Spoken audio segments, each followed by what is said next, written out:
trucks you want to jump on? Get out of here.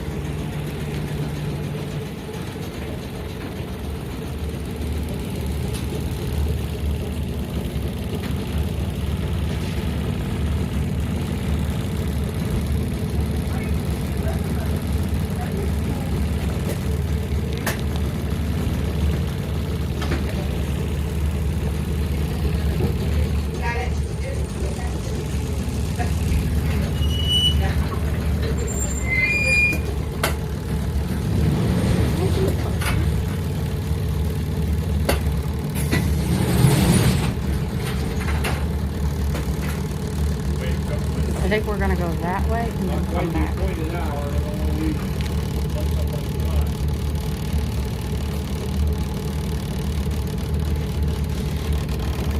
We're on the rock.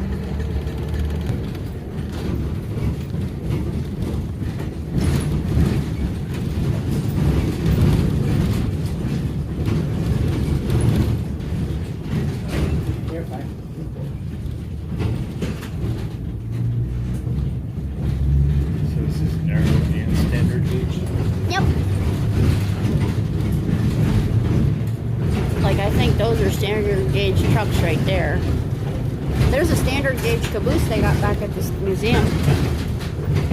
Like, there's standard gauge all right there.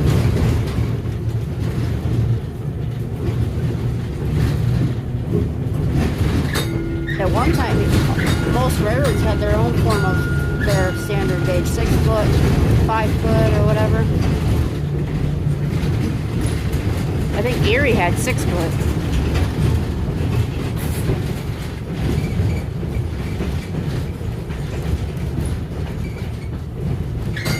This is an old East Broad Top line that we're running on.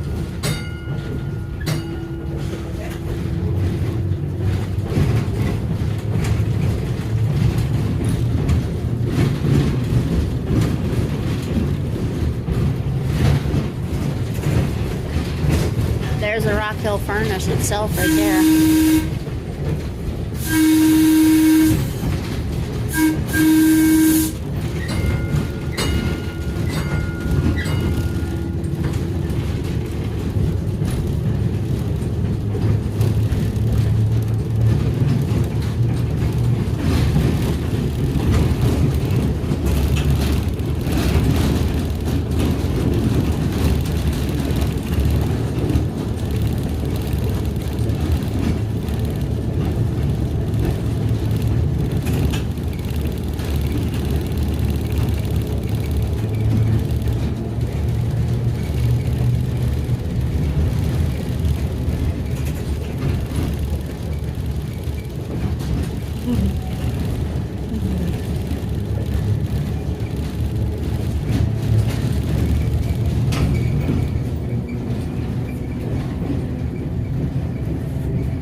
Broadtop Shade Gap branch, and the reason for building this branch line was to connect with another railroad planning to be constructed across south central Pennsylvania.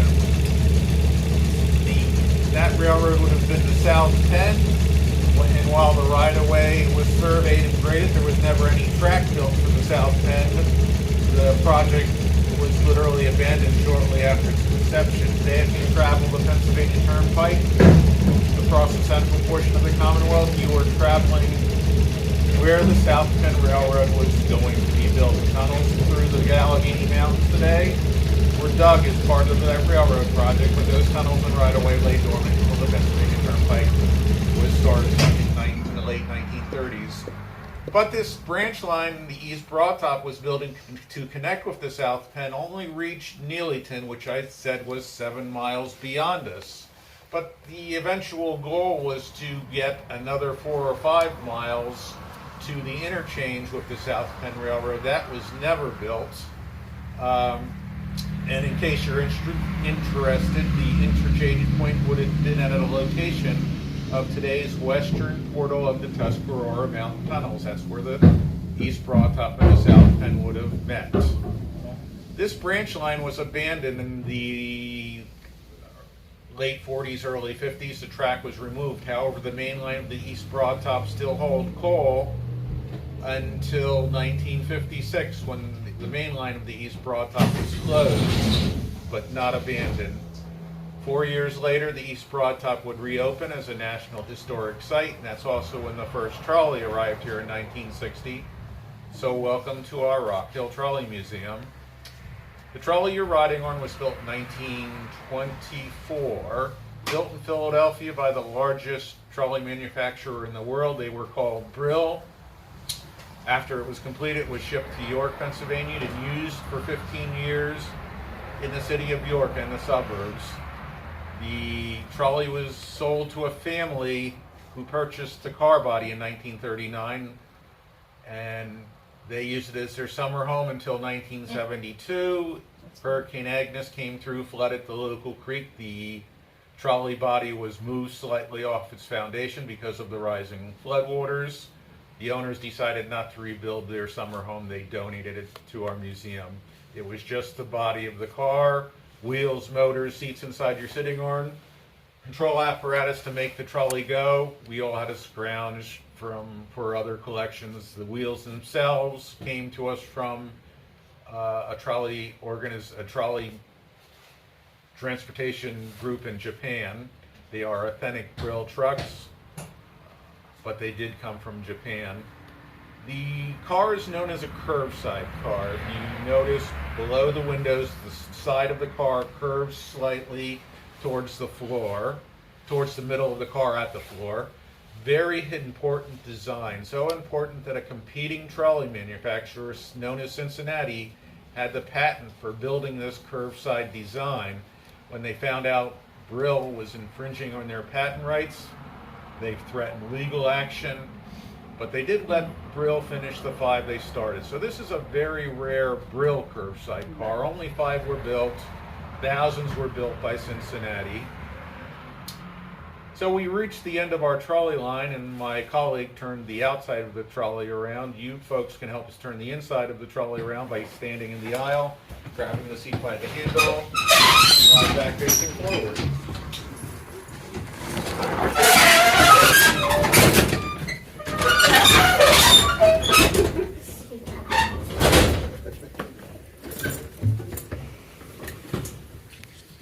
Can I move seats? I think. There you go. There we go. Back's the front, the front's the back. Exactly. I got the headlights wrong. You want to? Okay.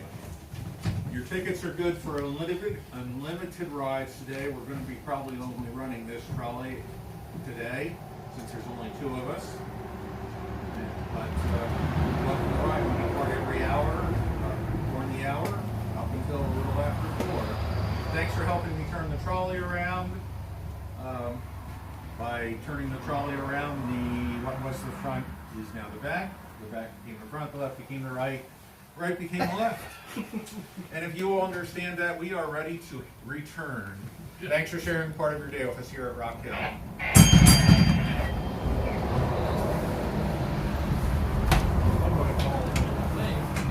You want to sit over here?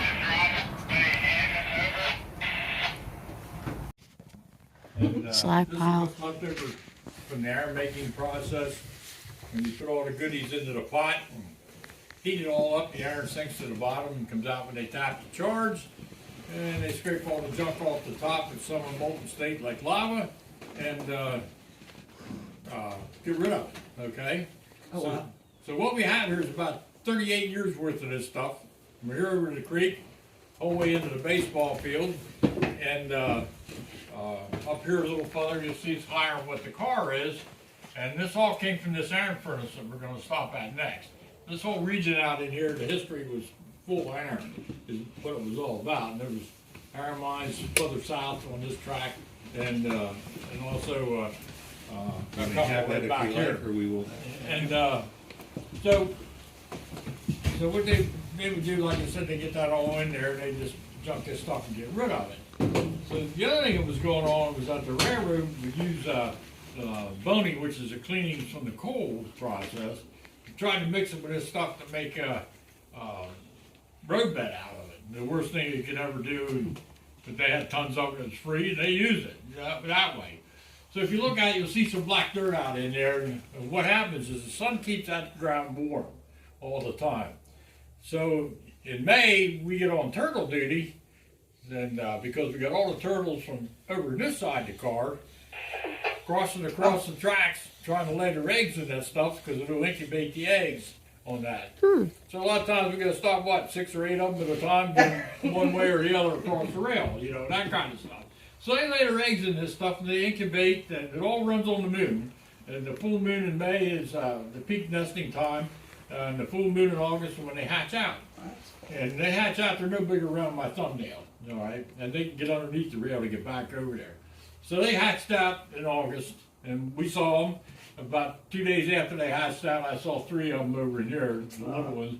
And if you look right out this window where you're sitting there, if you look straight down, you see some broken up ping pong balls. It looks like plastic ping pong balls laying alongside there.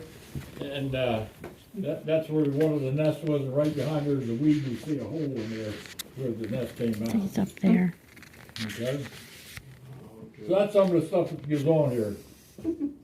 It ends up being a nature preserve and a waste dump. So. What a combination. Nature finds a way. Yeah. Yeah, there was two big piles up in Mount Union, and when I worked over at the railroad, and DEP was always on the owner's case about these waste piles and harming the environment and stuff. So they found out the endangered map turtle was nesting in there. Can't touch it now, it's good. So that's what happened. No, how about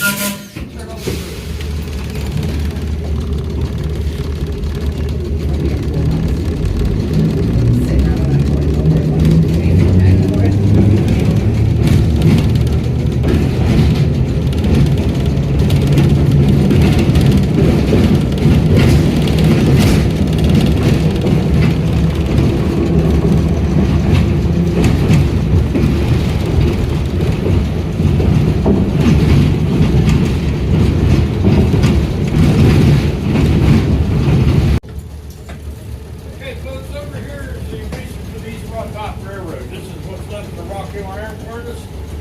And this is the second generation furnace. It was up in 1876. There were 2 prior furnaces over across the creek. The highway runs over the top of it now. They did about 12,000 tons of cast iron ingots a year. But the only problem was they were using charcoal for fuel.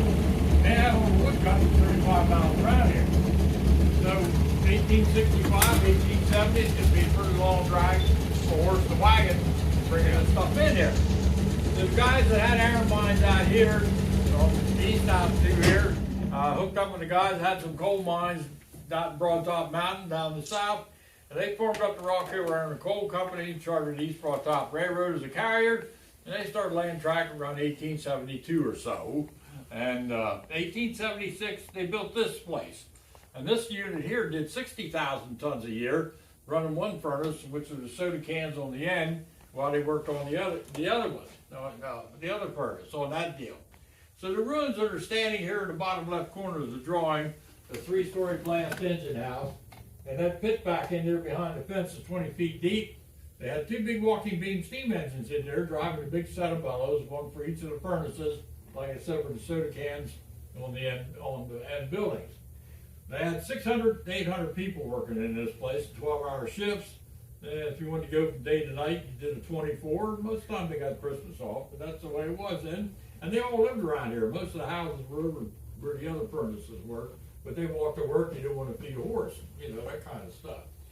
So they would bring all the limestone, the iron ore rooms to the east on this track, and then put it in the stock house in the back. Coal came down from the south from Broad Top Mountain on the railroad. And back in the brush, you soon be able to see them a little better because the leaves are coming down. There's about 100 beehive coke ovens. And they would run the train right over the top of the coke ovens, take the lid off the oven, hit the dump lever on the car, the coal would go down in there, they put the lid back on, they're ready to process this stuff, on that part of it. And we have paperwork that they found last year that said they were going through about 400 tons of coal a day between the iron business and the coke business that they were selling off site on that part of it. So they would have all the raw materials in that stock house in the back. And then the guys would use wheelbarrows and go up these air operated elevators and squirt things behind the furnaces. And these furnaces were 60 feet high. That's how far up they were. Come across that catwalk, take the lid off the furnace, and you put the coke in first, and you put the rock has iron ore in, and then you put the limestone in. And the limestone acts as a flux. It gets that iron ore out of the rock, but that's all the junk you see laying out here for 38 years and all that kind of crap and stuff like that. So the floors in the cast houses underneath the furnaces were sand. And they dig a trench down through here, and the aisleway here, and where the seats are, they would have molds. And they were random. They would just scratch them out and put some fingers on them so they could handle them. The only thing we figured is if you ordered a load of cast iron ingots, you found out how much you got when it went across the scale up there, because they were just random molds. But they'd get this all ready. The thing's all good and hot. The furnace is all hot. And they tapped the charge, and I found this out from Lawrence. But they had a guy, his name, he was a puddler. And the puddler made sure this iron was going where it was supposed to go, okay?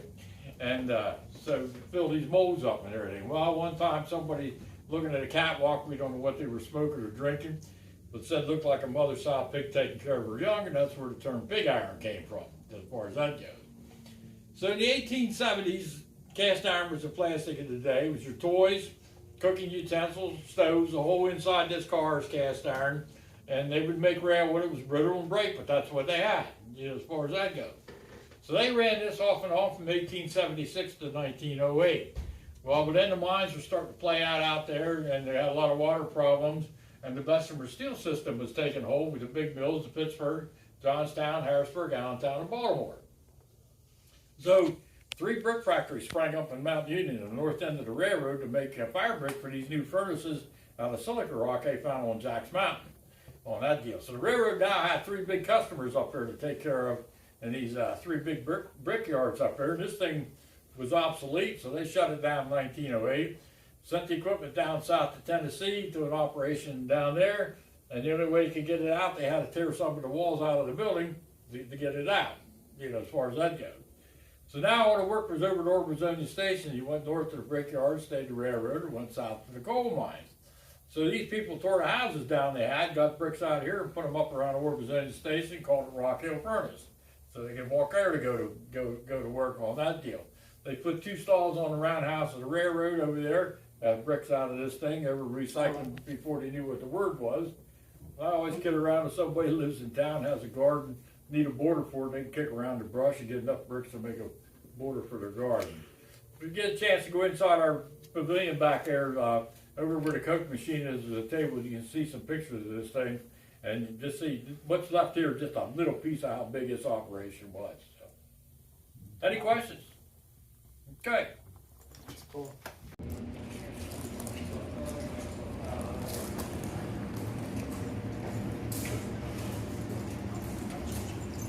Just one thing I want to point out, well, I should say two things. First of all, there's an open pit there where we inspect the underside of the trolley. That's a 6-foot drop down to the bottom of the pit floor. And if you don't get hurt by your fall down that 6 feet, you're going to come out cruddy from what the cars drip into the floor of the pit. So just look out for the open pit there. It's best to walk in the aisleway here between the tracks. You can step in between the rails where the cars sit, but you have to look out for this black grease that the cars drip when they're stored in here. That black grease is so tacky, you'll most likely keep it on the bottom of your shoe until you get back, and it'll end up on your automobile car floor carpet. So, just if you want to step between the rails, look out for the blackish grease. The trolleys here, I'm going to first talk about the number. Each trolley had an identity, and that was a number. Some trolleys were named, but it was mainly a number. And there were two reasons for the number. The first reason being that is the way the dispatcher told the operator which car to take out of the barn, because all the trolleys look different here, but they all look the same where it operated. This one operated in Johnstown, Pennsylvania. So they would go by the number, but also the maintenance logs. When the maintenance people did something to the trolley, fixed something, repaired something, replaced something, they put it down in a log. They put the date they did the work, they put the number of the car, they put in the log what they did to the cars, so they had a record of what they were doing. This trolley was built in 1923. It was built by the Wasson Manufacturing Company in Springfield, Massachusetts. There were three major trolley manufacturers. That was Brill in Philadelphia, Cincinnati in Cincinnati, and St. Louis Car Company in St. Louis. But there were about 100 other smaller trolley manufacturers across the country in the early 1900s. And some of those builders only built maybe a handful of cars, while Cincinnati, St. Louis, and Brill built thousands.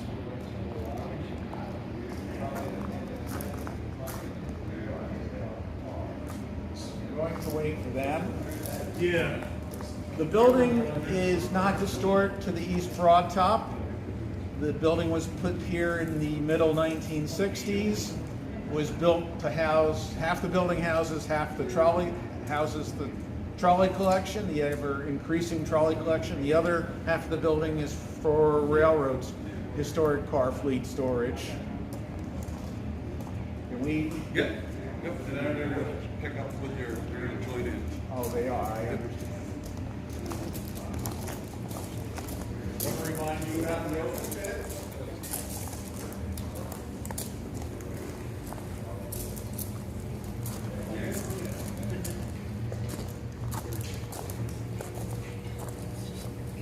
Red car here. Yep. The red car here is an early 1900 style trolley. It's known as a semi-convertible style car. And what I mean by semi-convertible car is it converts from a closed car to an open-sided car just by raising the windows. The windows are now lowered in the closed car configuration, but they do raise totally out of view into the ceiling of the trolley. This was a very important design. Once again, thousands of the semi-convertible were built. And the transit companies and the people that rode the semi-convertibles loved these cars because the transit companies didn't need to own two cars, a closed car for the winter time, an open-sided car, which I can show you in our shop that would operate it in the summertime. Riders also loved riding these because if you had an afternoon summer shower, you just lowered the windows, you didn't get wet. And of course, you raised the windows back up because there wasn't any air conditioning in the early 1900s. And a lot of people just rode the trolleys just as a way to cool off. This trolley, from the early 1900s, it's an American design trolley, but it's a copy of a Brill car that was built in Oporto, Portugal. Portugal is a country over in Europe.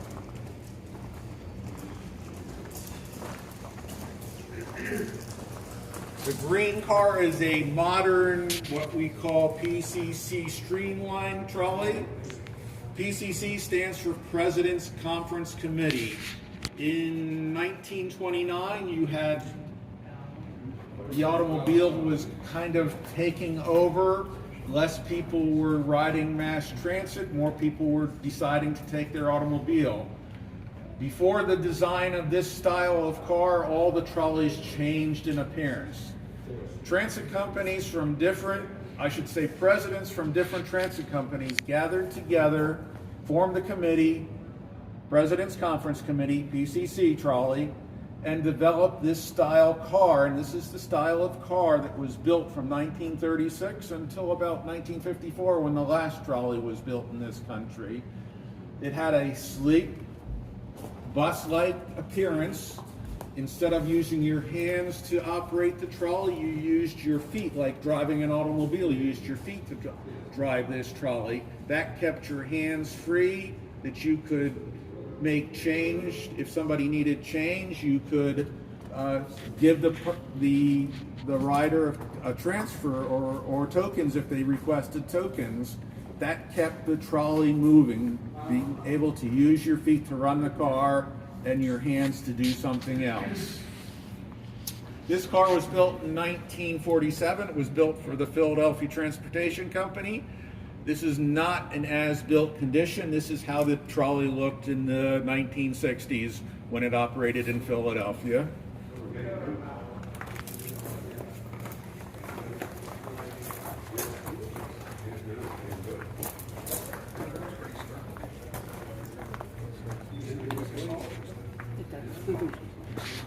Trolley systems needed utility vehicles to repair the tracks, repair the overhead. In the winter time, they needed this car, which was called a snow sweeper, that removes snow from the tracks to allow the trolley to navigate the track safely.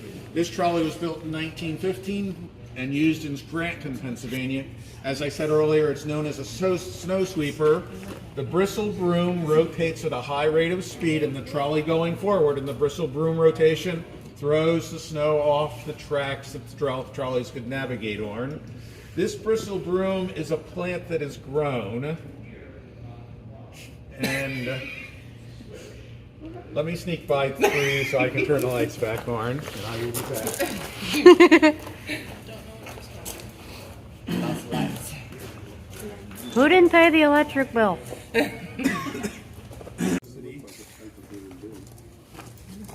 So the bristle broom is a plant that has grown. It is called broomstock. And you are probably familiar with broomstock because your whisk broom at home uses the same plant, broomstock, to make its bristles, but it's a much smaller, thinner diameter reed. And just like your whisk broom at home, it wears out from use. Same thing happens here, but we don't replace the whole trolley. We just replace the bristles, the broomstock bristles. And what we do is we take the rotating structure apart. It comes apart in quarters, and we take the old bristles out, and then we put new broomstock in. Now, when I say broomstock, it's kind of like corn stalk, but it doesn't produce the buds of corn. It's just used to make broom bristles for brooms. We soak the broom bristles in water for an extended period of time.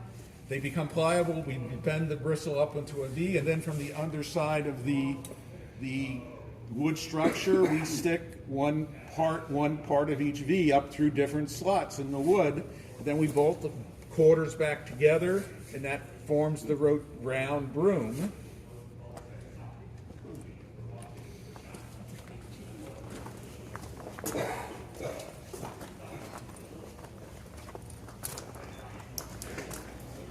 This is There's brooms at either end in this trolley. There's two sets of motors. One set of motors powers the wheels underneath the trolley to propel the trolley down the track. Second set of motors is inside that cabinet. Turns this shaft, which comes down and turns the broom bristles. The chain lowers and raises the broom for the height adjustments. There were not only just trolley lines, there were also interurban lines. When I say trolley lines, I'm talking about city trolley routes that took you around town. They stopped every block, picking up people, discharging other passengers. But there were not only city trolley routes, there were interurban trolley routes that took you from town to town.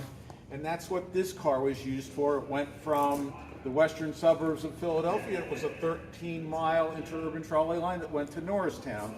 This trolley was built in 1931. It was developed using a wind tunnel to get this pointed aerodynamic effect. So if you think automobiles started using wind tunnels for aerodynamic designs in automobiles probably in the 1990s, the trolley companies thought about that 60 years prior, and this is the design they came up with.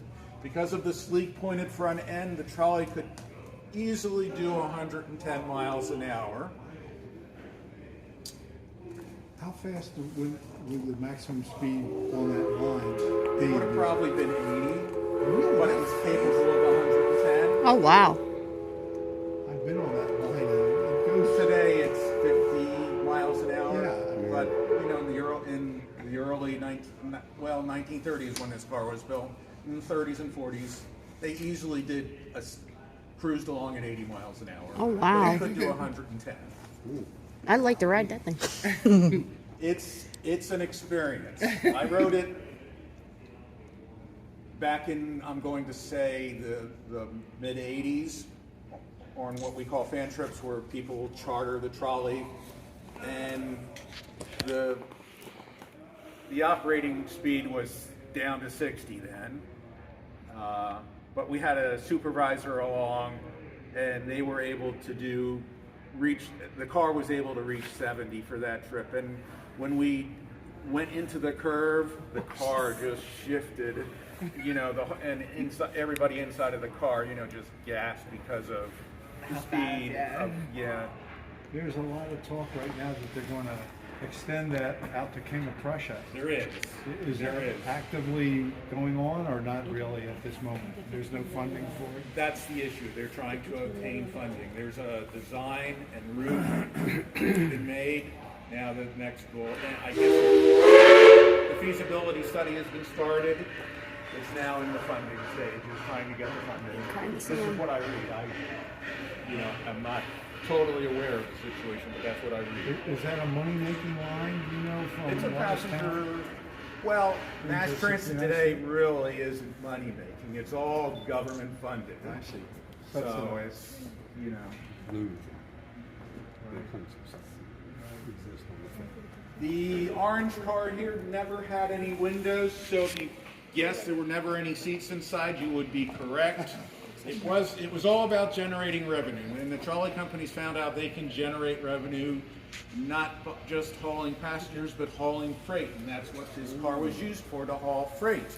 And I like to think of this as the early 1900s same-day parcel service like the U.S. mail offers today, but you couldn't get your package across the country like you can today, but you could get it across the county, maybe to the next county, depending how far the trolley tracks would go. I'm sure a lot of you are familiar with the Hershey chocolate bar. Milton Hershey, that developed the Hershey chocolate bar, also had something to do with developing the trolley lines around the city of Hershey. But his thought wasn't to haul passengers.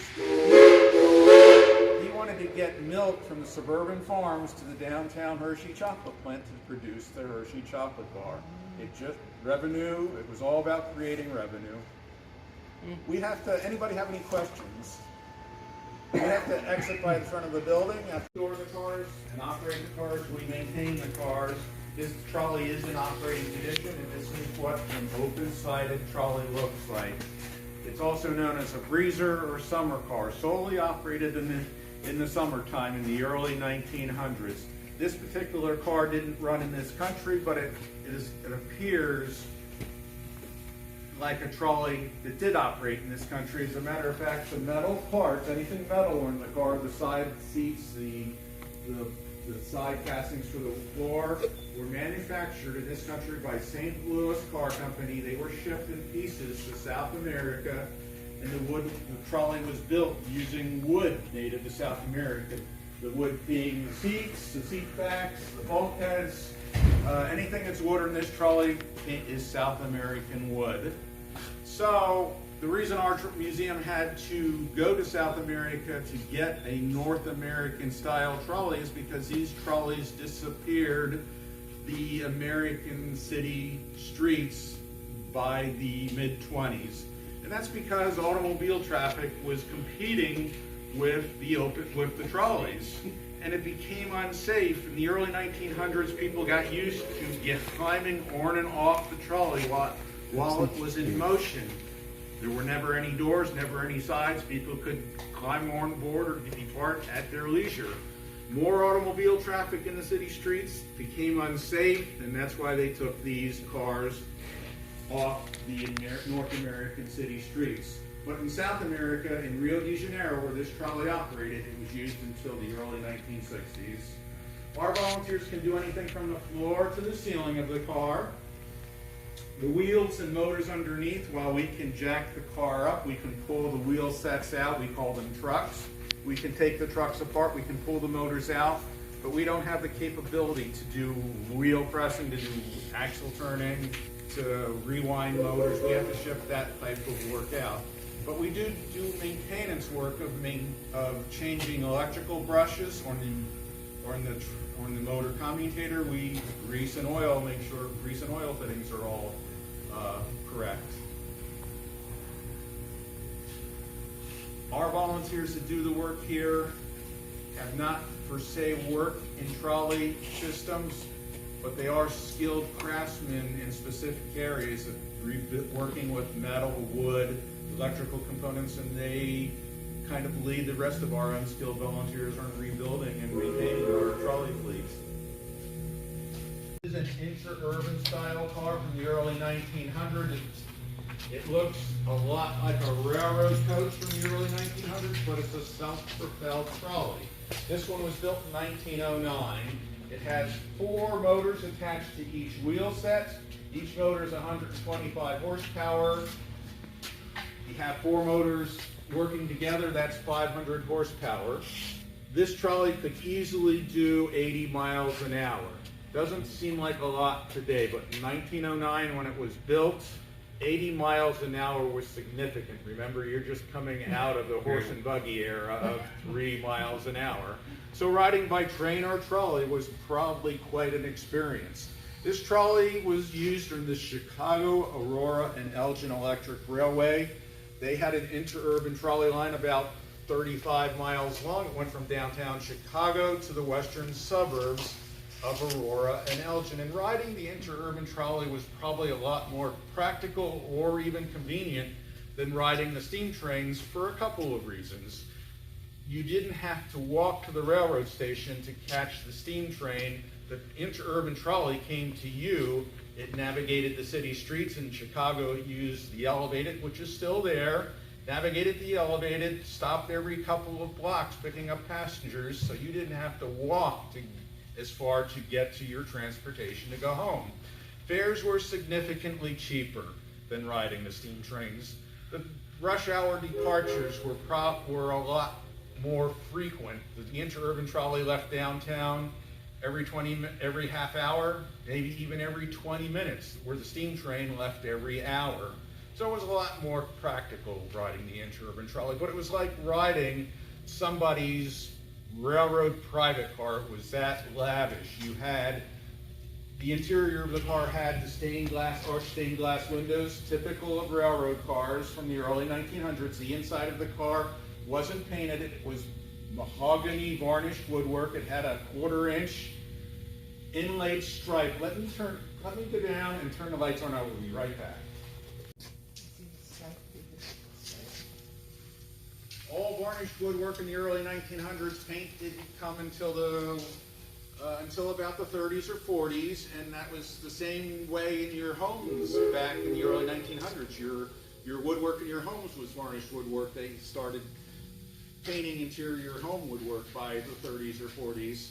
So by 1940, the trolley system, the interurban trolley system that was competing with the steam railroads, couldn't afford new equipment because they didn't have the freight hauling capacity that the railroads did. So the railroads were buying the new diesel electric, streamline electric trains, getting rid of the steam engines, older passenger cars. Trolley companies couldn't afford new trolleys.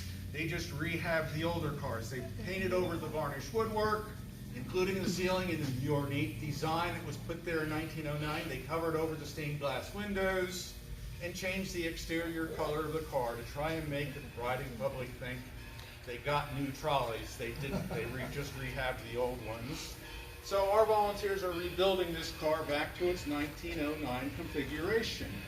And fortunately, through black and white pictures, they didn't have a lot of, if any, color photography in the early 1900s. We were able to find the intricate design in the ceiling. You'll notice a green and gold chain link design in the ceiling with a decorative design at the end and also in the middle of the chain. And through pictures, we found out that that was there. After we sanded through 7 layers of paint, we found the actual design underneath 7 layers of paint.